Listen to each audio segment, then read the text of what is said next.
Indiana Newsdesk is made possible in part by the following: IU Health Southern Indiana physicians, primary care and specialty care providers now accepting new patients in Bloomington and throughout South Central Indiana. siphysicians.org. The IU School of Education, preparing teachers, scholars, and administrators to improve teaching and learning in Indiana and around the world. More at education.indiana.edu. Main Source Bank, headquartered in Greensburg, Indiana, offering products and services to fit every stage of life. More information at mainsourcebank.com. Main Source, life needs a great bank. Member FDIC and equal housing lender. Smithville Fiber, the Gigacity Company. Fiber Internet, HD, and digital IPTV in Southern Indiana. More information at smithville.com. And by WTIU members. Thank you. Coming up on Indiana Newsdesk. In addition to the budget, road funding, and pre-K access, lawmakers this session tackled a number of issues, some of which were completely unexpected, like cold beer sales. Just ahead, our Statehouse reporter joins us from Indianapolis to sort out the latest on this year's legislative session. After receiving a near failing grade, is the state considering some form of a family paid leave program? It shouldn't be a perk that depends on your position and pay scale. A look at what policies are in place now and whether it's possible to serve the interest of families and businesses with a paid leave program. Plus, how a school is seeing results by using music in the curriculum. It develops brain capacity, it develops the cognitive skills and abilities, and it's also therapeutic. Those stories, plus the latest news headlines from across the state, right now on Indiana Newsdesk.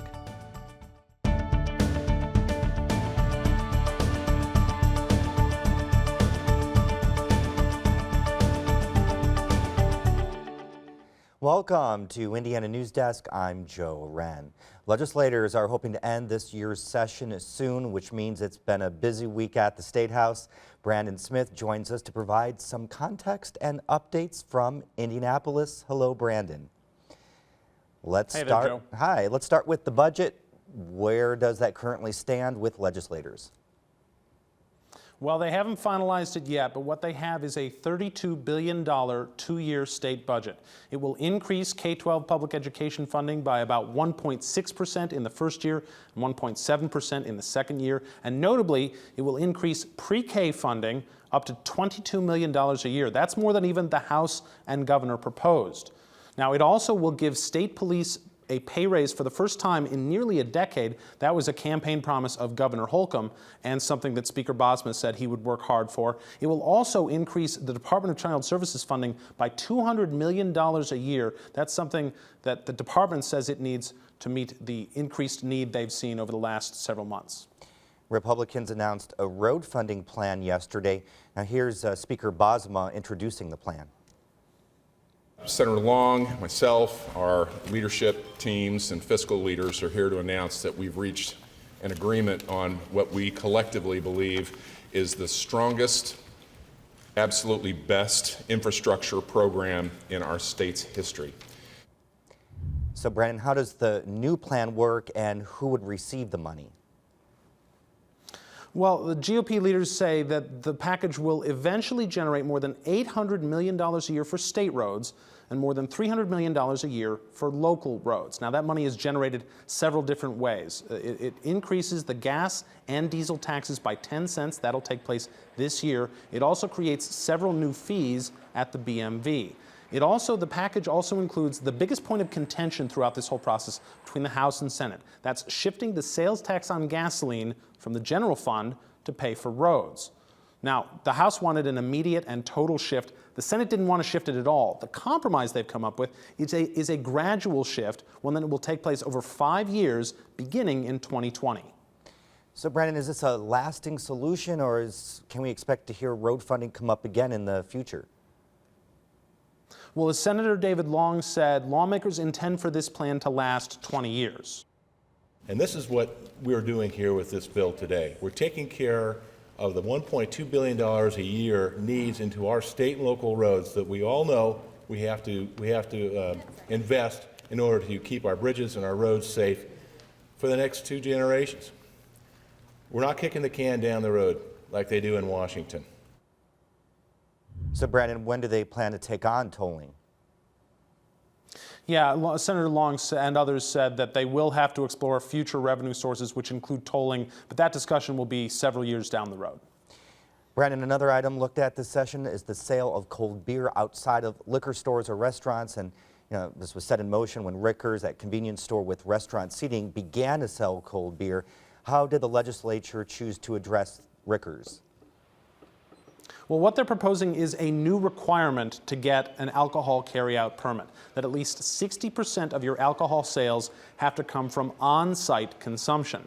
Now, they did grandfather in most existing permits, but they left Rickers out, meaning that Rickers will likely lose its 2 licenses by no later than April of next year.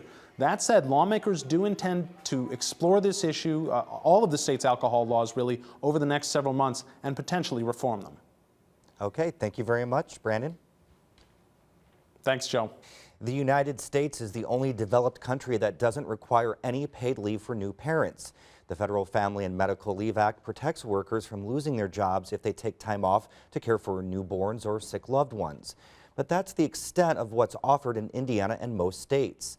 A bill Governor Eric Holcomb recently signed sets up a summer study committee to examine the possibility of paid family and medical leave at the state level. But in the meantime, a growing number of employers are offering paid time off in those situations. Barbara Brozier reports. You've been a little fussy butt, haven't you? Jill Phillips needs all of the energy she can get. We have a 10-year-old, a 7-year-old, a 5-year-old, and a newborn. The mother of 4 is finishing up her last week of time off with her newborn son Zeke and juggling the needs of her 3 other children at the same time. What's going on? Baby said. As you can see, she's got her hands full. You're not prepared to get up at, 10 o'clock, midnight, 2 o'clock, and then sometimes they want to eat every hour. When Phillips had her first 3 children, she was able to take 12 weeks off after giving birth. She switched jobs before having her 4th child, and is a staff member now at Indiana University in Indianapolis. She doesn't qualify for the paid parental leave policy. It's currently only offered to faculty. So I ended up taking off 3 weeks of vacation, or 3 weeks vacation, combination of vacation, sick time, over a 3-week period. So I didn't work at all those 3 weeks. And then starting the 4th week, I started working from home part-time at 24 hours. Phillips says it was a hard adjustment financially. She's going back to work full-time Monday when her son is just over 2 months old. A baby doesn't understand what a routine is. He's like, I want to eat. I'm going to eat now. I don't want to wait, until you tell me I'm going to wait for 2 hours. IU recently announced it's expanding its fully paid parental leave program to include staff members like Phillips. The new policy goes into effect July 1st and gives both parents up to 6 weeks off for the birth or adoption of a child. I just think it's wonderful that they're going to offer that, because it's hard to just juggle all of it. Purdue University offers up to 6 weeks of paid parental leave for those who've worked for the university for at least 1 year in a benefits-eligible position. Indiana State University allows employees to take up to 12 weeks of unpaid FMLA to care for a newborn or adopted child, with the option of using paid vacation time to cover some of the leave. But fewer than 50% of workers in the U.S. even qualify for FMLA. That means many people's jobs and benefits aren't protected if they take the time off. I know that we're offering basically nothing here. That's why some lawmakers are urging their colleagues to consider taking action at the state level. The National Partnership for Women and Families gave Indiana a near failing grade last year on its annual assessment of paid family leave policies. A bill passed this session sets up a summer study committee to look into the possibility of setting up a voluntary paid family leave program in Indiana. So this would be a voluntary program that an employer could offer to his employees. They could both contribute to a kind of short-term disability package. And then when someone needed FMLA, they could apply and get that. Erin Macy is a policy analyst with the Indiana Institute of Working Families. She says other states have explored the option of voluntary paid family leave programs. With a voluntary or mandatory insurance program, employees or employers could pitch in a small amount of money to a statewide insurance pool, and that money would be used to pay employees when they need wage replacement for family leave. Opponents of paid family leave policies argue they can be hard on small businesses, which Macy says makes voluntary programs attractive solutions. But she argues offering paid time off to support families can benefit companies long term. We know especially younger generations are really looking at these benefits in order to make decisions about employment. For Indiana Newsdesk, I'm Barbara Brosier. President Trump mentioned paid leave during his campaign. His plan to address the issue included 6 weeks of paid leave for mothers, which would be covered by expanding unemployment insurance. But Trump hasn't addressed the issue since taking office. Coming up next on Indiana Newsdesk. You might call it a real-life schoolhouse rock. We'll show you how one school is teaching every subject with the help of music. And the head of the EPA visited East Chicago this week while residents in the lead-contaminated area prepared a list of demands. These stories and more right here on Indiana Newsdesk. Nature takes you places where you've never gone before. It's watching something that's actually happened. Nature sure drew me in the story. Just their power and their grace. You know, it was just so beautiful to watch them. The movement and just watching the body and watching the chase. Like this huge, lush, vibrant watercolor. James. There was such a shot of underneath watching these elephants swim in this deep water. I had no idea even they could swim like that. I saw that one monkey pulling on this one monkey's tail, and the monkey like, man, what you doing? What you doing? It's like the theater of the wild or something. 7 billion trillion animals living on one planet. It's like more colorful than than you think life can possibly be. Somewhere between the mystique and the beauty of it is reason enough to sit down and watch. That's life, and that's nature.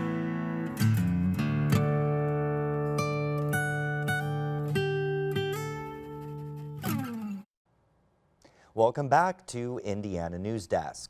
Barbara Brosier is on assignment, so Lindsay Wright joins us for headlines and all the latest on this week's top stories. Thanks, Joe. East Chicago will be receiving resources for water and soil testing in the city.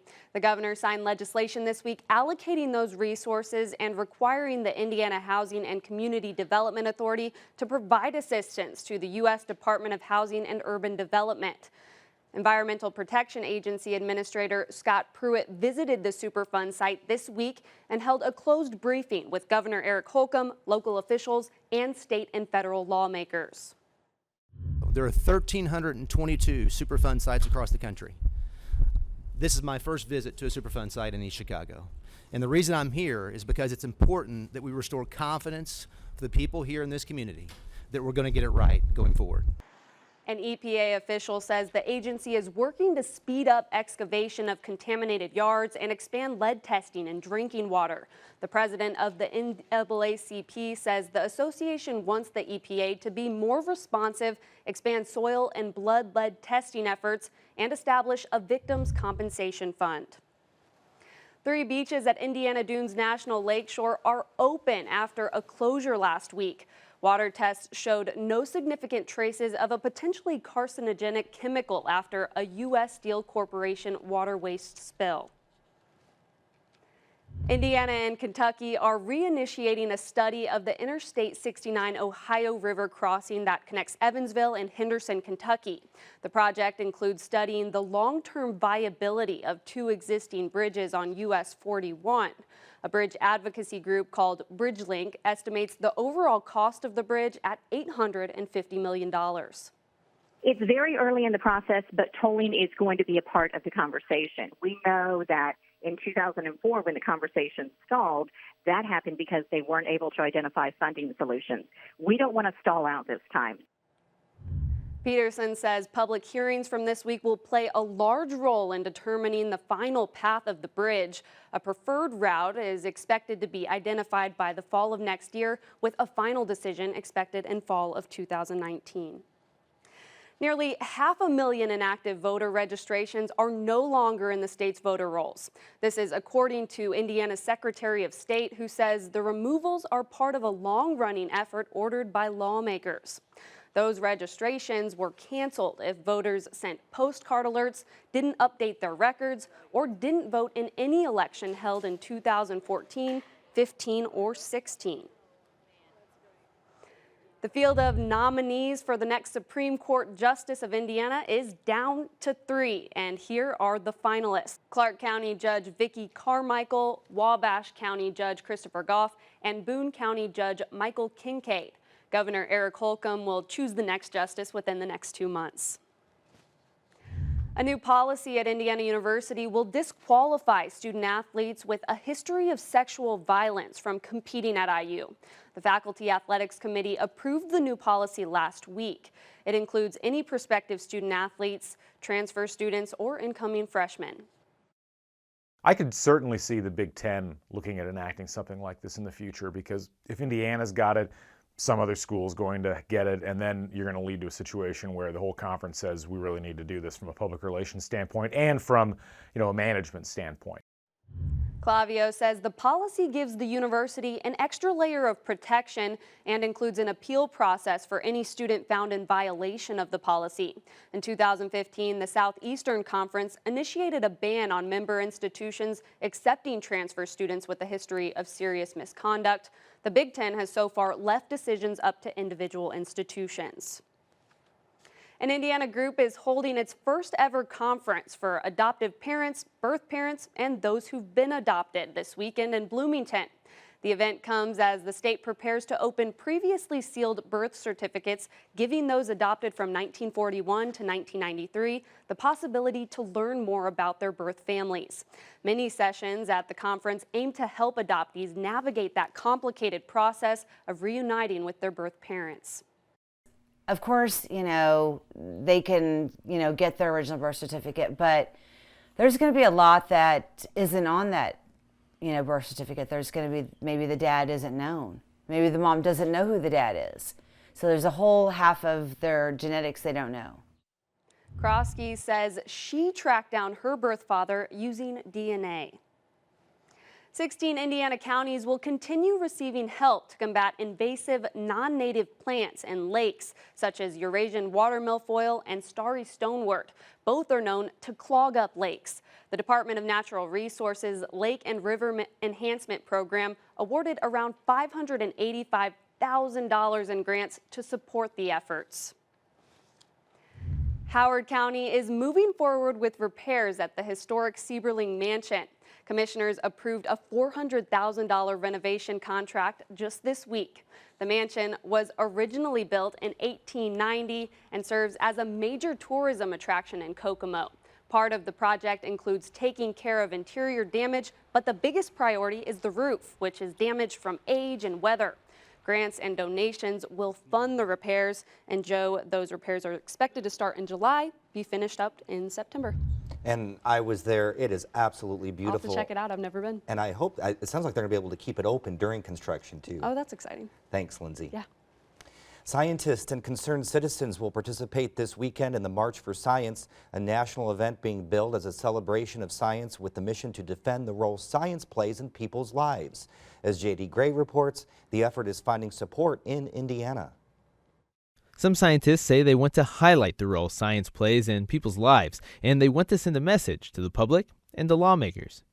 What's great about the March for Science is that it's been scientists standing up organically to say we want to protect the role of science in decisions that are made at a federal level, at a local level, and we want to connect our work to what happens in people's everyday lives.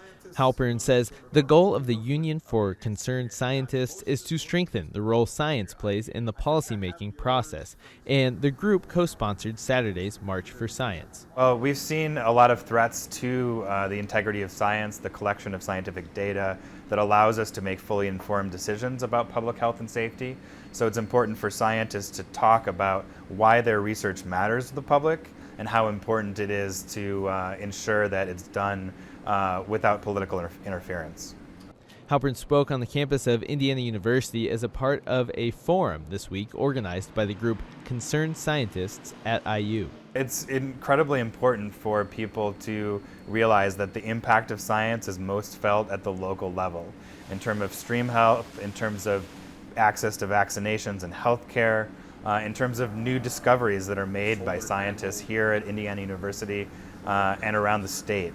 Vice Provost of Research at Indiana University's Bloomington campus, Rick Van Kooten, organizes with the group Concerned Scientists at IU.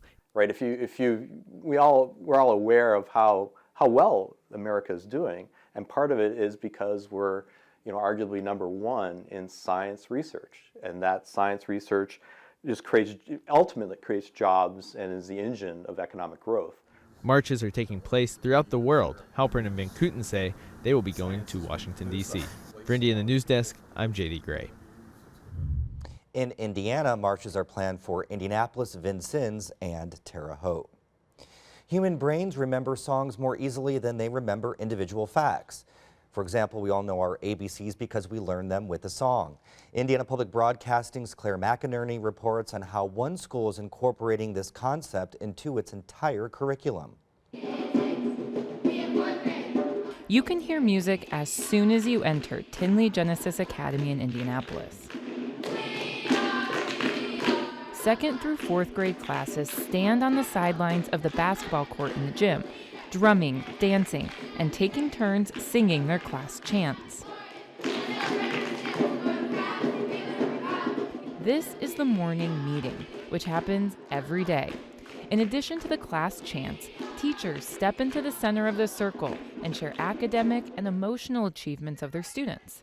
At the end, Principal Todd Hawks leads everyone in affirmations, giving encouragement for the day. What can I do in class to show that I want to be great? And it's not just the morning meeting. Students have music class 4 days a week. They're learning world drumming, piano, performing arts skills that teaches them life skills, and how to read and write music. Hawks says teachers are required to use music throughout all their curriculum. Rhythm, song, and music are present in every subject every day. Whether it's learning different science concepts, math processes, or acting out what we're learning in reading and adding music to it because it makes the learning more fun, more engaging, and things easier to remember. Hawks says using music to teach is more effective than traditional teaching methods. If we think about the things that we still know from our childhood, why do we know the ABCs? Because of a song. Can we sing Row, Row, Row Your Boat? Yes. Can I say all 50 states in alphabetical order? Yeah, there was a song that we learned to do that. And so it sticks with us for much longer.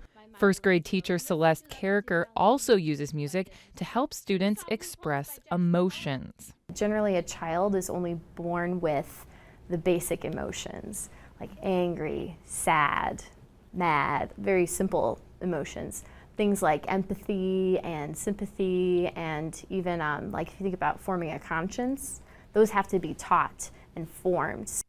For example, a few times a week she shows the kids a painting and asks them what they think the artist felt when he or she painted it. She also plays music and has them dance to match the tone of the song. And during these lessons, she gives the kids time to draw and reflect on their favorite part of the painting or song. Tinley Genesis Academy is part of the larger Tinley Charter School network. Principal Hawks says Tinley schools wanted a school with a music-focused curriculum because studies indicate music is a strong learning tool. And the kids who engage in music activities and lessons beginning at the age of 5, that they outperform their peers on standardized tests, on college placement tests. Of course, many teachers across the state use music in their lessons, but they aren't required to use this strategy. Carricker says her lesson planning takes much longer, but she knows it's worth it because, in her words, it works. Tinley Genesis is in its 2nd year, and Principal Hawks says that's given him time to see the social impact of the music curriculum. So many of our kids come from so many different backgrounds, and so for us to have a way for them to deal with emotions, feelings, challenges in their life in a healthy way, it allows us to focus on the learning with them. Hawk says schools with music-driven curricula can really thrive in a charter setting, since it's a specific type of learning parents may want to opt into. And another charter school with similar curriculum to Tinley Genesis opens in Indianapolis in the fall. For Indiana Newsdesk, I'm Claire McInerney. And a public library in southern Indiana is receiving a large endowment from the estate of a high school business teacher.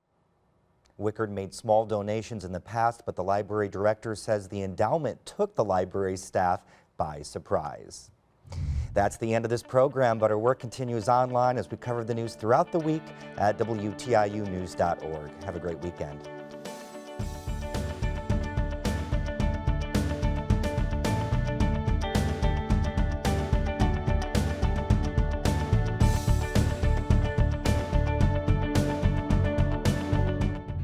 Indiana Newsdesk is made possible in part by the following: IU Health Southern Indiana physicians, primary care and specialty care providers now accepting new patients in Bloomington and throughout South Central Indiana. siphysicians.org. The IU School of Education, preparing teachers, scholars, and administrators to improve teaching and learning in Indiana and around the world.